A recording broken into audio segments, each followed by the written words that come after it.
yang dilakukan oleh saudara Rosa Purbabekti. Apa yang dilakukan oleh penyidik KPK tersebut selain sangat intimidatif, tendensius, juga tidak bisa dilepaskan dari kepentingan politik di luarnya.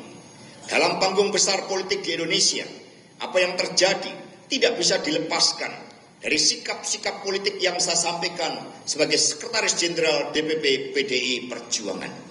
Sikap kritis itulah yang menciptakan hadirnya rasa tidak senang dalam diri seseorang yang mengidentikan dirinya sebagai seorang raja. Pertama, penolakan terhadap kehadiran kesebelasan Israel dalam Piala Dunia U20 tahun 2023. Sikap resmi PD Perjuangan berpijak pada konstitusi sejarah dan prinsip-prinsip kemanusiaan yang tertuang dalam Dasar-Sila Bandung.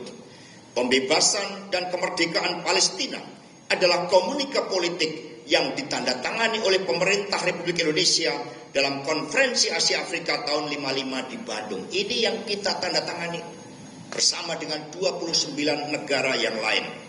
Sikap ini terbukti benar. Akhirnya, bukan hanya Ibu Megawati Soekarno Putri dan PD Perjuangan yang kokoh dalam prinsip, namun dunia pun kemudian mengutuk Israel atas kekejamannya di Gaza. Inilah Satyam Eva Jayate yang pertama, saudara-saudara sekalian. Kedua, sikap penolakan terhadap perpanjangan masa jabatan Presiden Jokowi atau penambahan masa jabatan 3 periode. Prinsip yang dipegang oleh Ibu Megawati Soekarno Putri adalah berpijak pada Undang-Undang Dasar Negara Republik Indonesia tahun 1945 pasal 7. Ini yang harus dijalankan dengan seluruh-seluruhnya, yang menyatakan bahwa masa jabatan presiden dan wakil presiden hanya 2 periode. Akhirnya seluruh masyarakat sipil, mahasiswa dan akademisi menolak hal ini. Dan inilah Satyam Eva Jayate yang kedua. Jadi Satyam Eva Jayate adalah kebenaran itu pasti menang.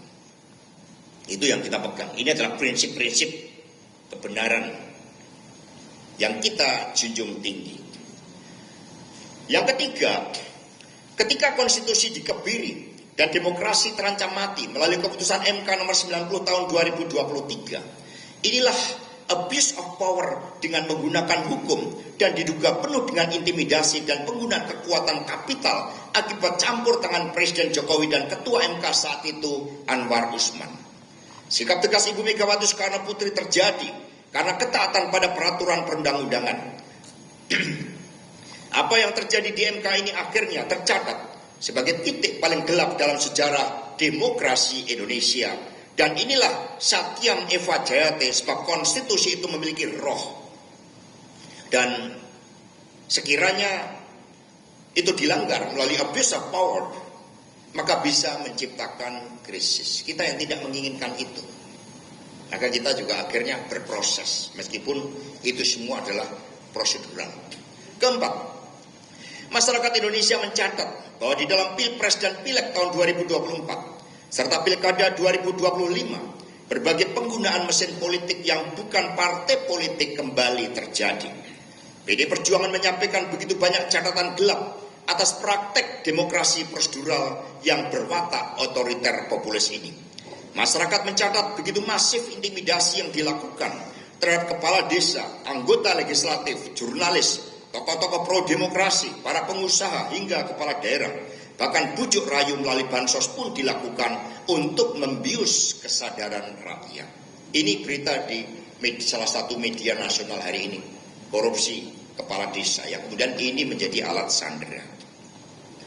Terhadap berbagai penyalahgunaan bansos ini, pada tanggal 8 Februari yang lalu, Jenderal TNI Purnawirawan Luhut Binsar Panjaitan menyatakan bahwa dari 500 triliun dana bansos tersebut, hampir separuhnya atau 250 triliun yang sampai ke masyarakat.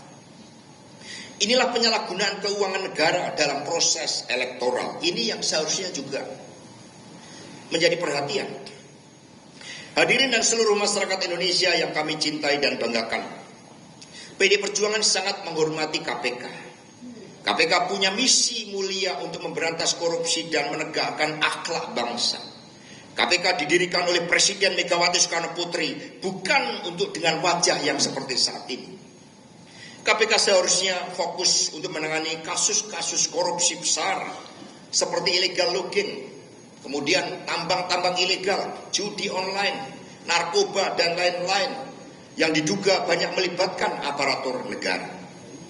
PD Perjuangan dan seluruh rakyat Indonesia akan memberikan dukungan penuh terhadap KPK jika benar-benar memberantas korupsi pada kasus-kasus yang merugikan keuangan negara. Saya bukanlah pejabat negara. Tidak ada kerugian negara terhadap kasus yang ditujukan kepada saya ini.